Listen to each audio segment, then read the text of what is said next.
Hello guys! Hello! Welcome dito sa aking channel, Kapalaran 888. Welcome! Alamin natin kung anong messages, vibration, gabay energy para to sa lahat ng Virgo. Okay, Virgo. Alamin natin Virgo kung ano ang messages, vibration, energy para sa linggong ito. Okay. Oops. Okay, Virgo. Meron kang 3 cards dito.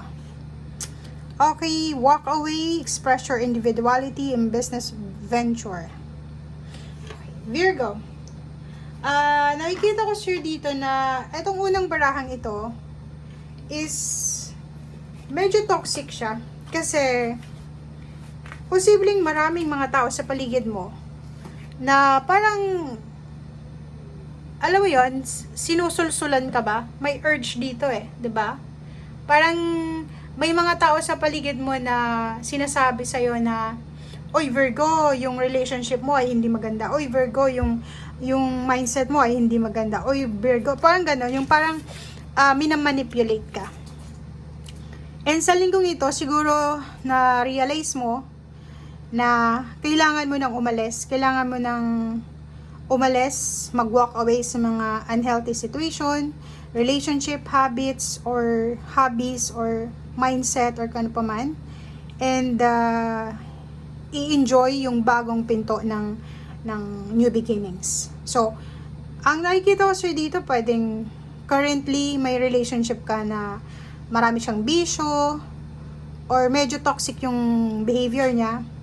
And at the same time, mayroon na nanliligaw sa'yo or nililigawan ka siguro or nagugustuhan ka kung lalaki ka. And nakapag-desisyon ka sa linggong ito na siguro kailangan ko nang makipaghiwalay or kailangan ko nang mag-walk away. Parang ganun. Comment down below. And yun din, related dito, gagawin mo kung ano yung gusto mo. Hahayaan mo yung sarili mo na makapag-desisyon sa linggong ito sa kung ano talaga ang nilalaman ng puso mo. May iba din ditong Virgo na posibleng marami kayong mga iniisip na mga pwedeng pagkakitaan, business, or pwedeng paraan kung paano ka madadagdagan yung mga income. So, trust and follow through on new business ideas or career opportunities. So, kung ano man itong naisip mo, pwedeng may manliligaw ka na nasa ibang bansa or ibang lahi, na may binibigay sa yung promise na tutulungan ka niya sa kung ano pa man. Dito sa barahang to, makakapag-desisyon ka ng para sa'yo talaga.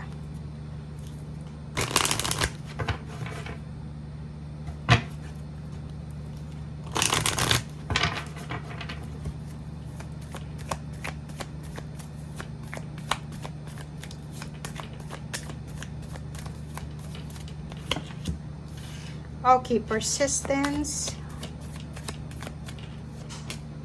Oh. So, yun, no? 'Di ba? It's a confirmation siya. Talagang ano ka na, nakapag-desisyon ka na sa linggong ito. Nakapag-decide ka na talaga. Susundin mo na kung ano yung sinasabi ng puso mo. Nakikita ko sir dito na ipaprioritize mo yung sarili mo sa linggong ito. Gagawin mo kung ano yung talagang sinisigaw ng puso mo, kung talagang pagod ka na sa relationship na yan, sa trabahong yan, mag-move on ka na.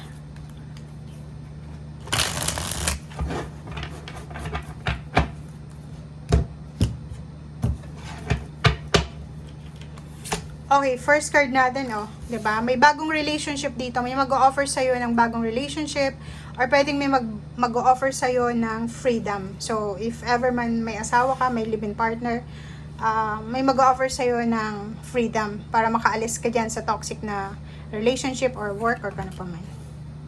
'Di ba? So, endings to. So, yun, nakapag-decide ka na eh. Ayaw mo na talaga. Okay? So, yun. Nakikita ko rin sa'yo dito na kung ito ay tungkol sa trabaho, nakapag-desisyon ka na umalis sa dati mong trabaho kasi papasok ka sa bago. And nakikita ko rin sa'yo dito na sobra kang masaya Okay? Sobrang masaya eh, kasi parang nakikita mo na magbabago yung takbo, aapo yung cups mo. May mga contract signing dito. It's either may offer ng kasal or pwedeng bagong trabaho siya, bagong lugar, bagong bahay, bagong location, or kano pa man. So, comment down below guys if you are resonated. Okay, Queen of Pentacles.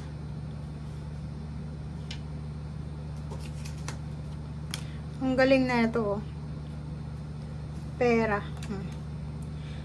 Virgo, nakikita ko sa'yo dito na sa linggong ito, posibleng may mag-o-offer nga sa'yo ng bagong trabaho or bagong pagkakakitaan. Kaso lang, nakikita ko sa'yo dito, bakit nandito ka sa 9 of Swords? Bakit hindi ka makatulog? Okay? Meron kasi ditong pera na parating. May financial success na parating. May lump sum dito, it's either inheritance or may binebenta ka, or posibleng may mag-o-offer sa'yo ng bagong trabaho, or bagong business, or bagong pagkakakitaan, bagong lugar.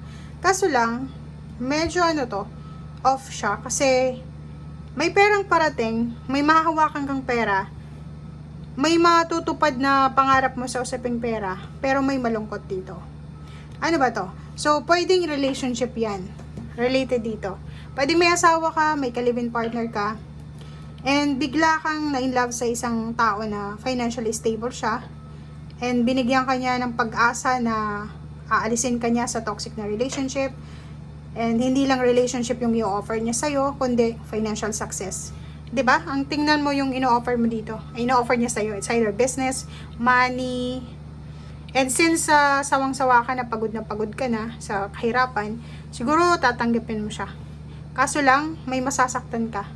May isang tao dito na sobrang iiyak siya. Iyak siya ng dugo. Okay? So, nakikita natin ang taong ito ay sobra-sobra siyang masasaktan. Sa either asawa mo siya, sa either live-in partner, basta sobra siyang masasaktan. Kasi hindi niya matatanggap na nakipaghiwalay ka sa kanya, or makikipaghiwalay, or gusto mo nang makipaghiwalay. Okay? So, maraming pera ang darating. Maraming pera yung diba, tingnan mo. Pero may masakit, may masasaktan, may iiyak, may madidepress, meron ditong magkaka-anxiety. Nakakaloka, sino ba yan? Diba, tingnan mo, oh. Hindi naman yan yung dati mong employer or dati mong boss, kasi kung magre-resign ka, tapos papasok ka sa ibang company, hindi naman sila iiyak. Diba? Hindi naman sila may stress. Relationship to eh. Okay, so thank you guys and see you again. Bye!